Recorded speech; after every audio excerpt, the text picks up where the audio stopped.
Hi you guys, it's Summer. Welcome back to my channel. Today I'm doing part 2 of my Eating My Way Through the Pacific Northwest series. In the first video I talked about my first and second day in Portland. Today I'm going to be talking about my third and fourth day in Portland. I'm just telling you guys all the things that I ate and drank while I was there. And you guys, Portland is seriously one of the best cities in the world. It is so beautiful. It's full of amazing people and amazing food, and I had the best time here, so I'm so excited to be making this video. So I guess I'll just hop right into it. If you watched part 1 of this series, then you know that my first couple days in Portland were definitely heavy eating days. It was lots and lots of good, very filling food and lots of coffee and a little bit of alcohol as well. So we definitely woke up this morning feeling a little bit less like, let's go get a big breakfast. So I headed over to Grand Central Bakery, which was right near the Airbnb that we were staying in, and just got some like basic breakfast sandwiches here. I would say this was like nothing to write home about. I would go back there for just like a simple breakfast sandwich, but it's not like, you know, gonna make it into my top Portland restaurants either. It was just a nice, convenient little breakfast spot. I also walked over to Cafe Rosetta, and I don't know, I'm not gonna lie, you guys, I saw this place and for some reason I just had a feeling it was gonna be bad. Something about the decorations, I don't know, I just really didn't think it was gonna be good, but I got my coffee here and it was delicious, so don't judge a book by its cover.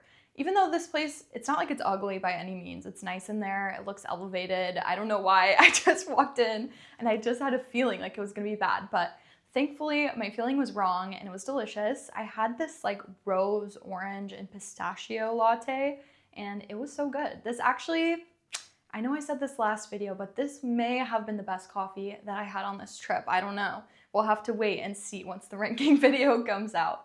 This was another big driving day where, since we had the car rented, we just wanted to drive around to like a million different spots that we were wanting to check out. So we drove around the hills and we were just checking out some different neighborhoods and museums and stuff like that.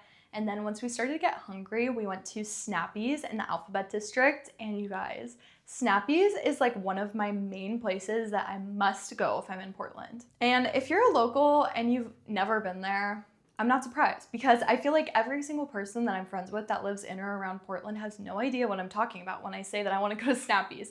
So I don't know if this is like a tourist spot, but this place is so good. I think about it all the time, even when I'm home in LA, and we have lots of good sandwiches here, but this place is awesome. We got the BLAT or Blat. It's like a bacon, lettuce, and avocado and tomato sandwich. I feel like the tomato that they use on this is just so good. It's like heirloom tomatoes. And then I also got curly fries and jalapeno poppers to share. I was sharing all of this with one of my friends, so thankfully we got to try like a little more than we would have otherwise. And all of this was so good. I think doing the jalapeno poppers is really fun at a sandwich place, because normally I feel like you just get like a sandwich and chips, obviously. So it was fun to have all of these options. After that, we just walked around the Alphabet District a little bit. This is a super cute area and there's lots of little shops to pop into. We stopped at this place called the Meadow Spice Shop and had some little like fun chocolates here because we didn't have much of an appetite, but there's just like so many fun little candies to try. So the girl who was working like helped us pick out some of her favorites, and we just kind of stood out on the curb and tried these, and everyone just like took one bite of each one, and that was super fun. Then for dinner, we headed over to Tusk. We wanted to do something special because it was one of her friends' birthdays this night, and we had heard that this place was really, really awesome. And they're only open for like a few hours a day, so we had a reservation around 8, but I would definitely recommend going earlier just because it definitely had that awkward, like the servers don't really want you to be there that late kind of vibe being there in the last hour. So I would recommend getting there a little bit earlier just for like a more comfortable experience. Overall, I thought this place was good. There was definitely a few really good things. Like the cocktails here were amazing. I would strongly recommend going and just getting drinks there. And the lamb neck was also delicious. So there are definitely highlights here. There were definitely also some dishes I probably could have lived without. I think my bottom dish, there's like a, I don't know what it's called, but like a pizza cheese dip. And they told us, okay, it basically tastes like a pizza. And when we got it and it basically tasted like a pizza, we knew like we only had ourselves to blame, but we didn't really like that one. And overall, there were definitely a few things that we didn't love. I feel like this is a place where you want to start small and like order things that you know you're gonna like. For us, we were kind of being encouraged to order a lot and we regretted it afterwards. We started off our next morning in Portland at Jam on Hawthorne. This was the most recommended breakfast spot that you guys told me to try while I was in Portland, and you guys did not lead me astray. This place is so good.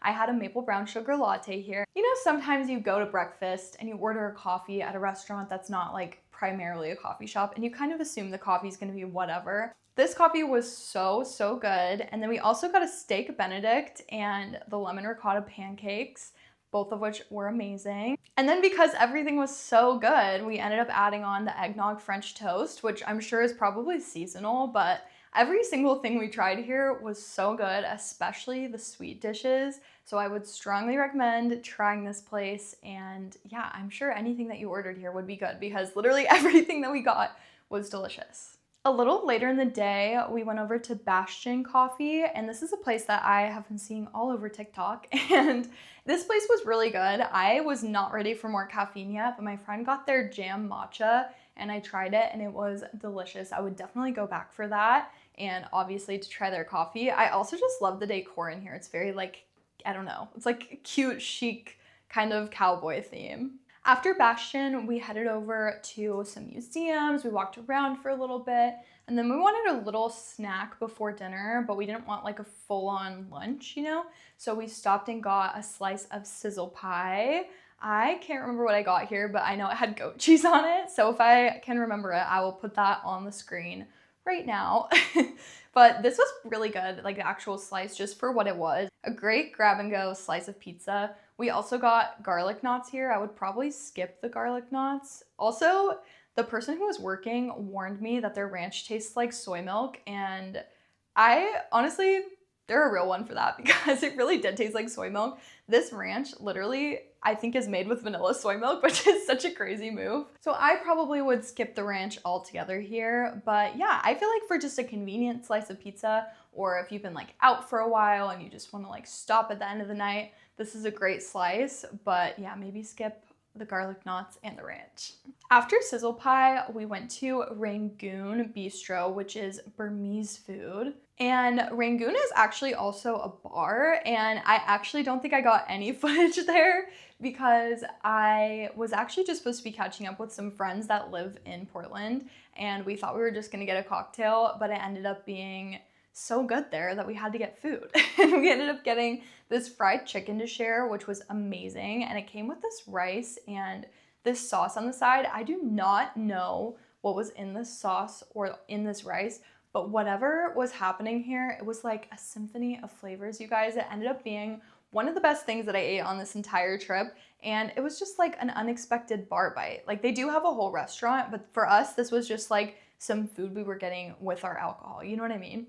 So the fact that this ended up being so delicious is honestly really impressive. Since the fried chicken was so good, we ended up getting the pork noodles and the potatoes, and I don't even know if I would change my order if I went here again. I think I would get every single dish that we got again because it just felt like we ordered perfectly. Everything was so amazing. After that, we were having so much fun that we walked over and got Kate's vegan ice cream because it's pretty close to Rangoon.